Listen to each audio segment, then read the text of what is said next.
President's green agenda threatening to send household bills even higher. Let's ask a National Taxpayer Union Executive Vice President Brandon Arnold. The election's over, and we're running out of the Strategic Petroleum Reserve, and no one's doing anything about nat gas in the Northeast. How bad is it going to get? I think it's going to get bad, and it was very, very frustrating, very concerning to hear the president say he's essentially just going to double down on all of his failed policies. This is basically saying the beatings will continue until morale improves.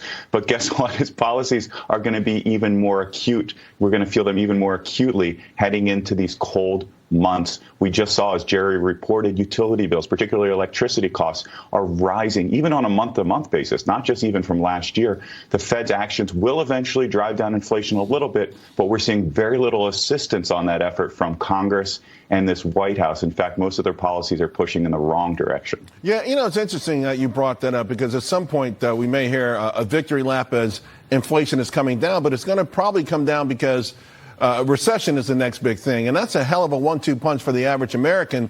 But getting from here to there means that brutal winter you just talked about. Distillate inventories at the lowest level since 1951. We need more refineries in this country. And still, all we're getting mostly is lip service.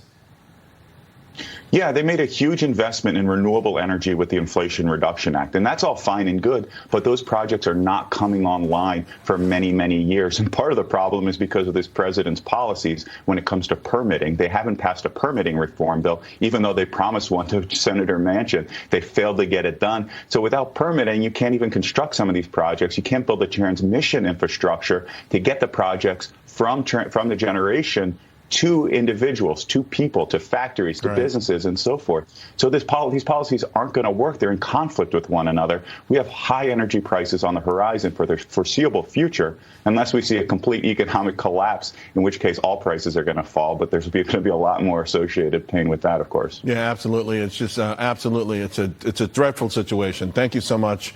Meanwhile, folks, a lot of focus on Republican infighting, right? That's been the news as the balance of power shakes out. But what about the Democrats?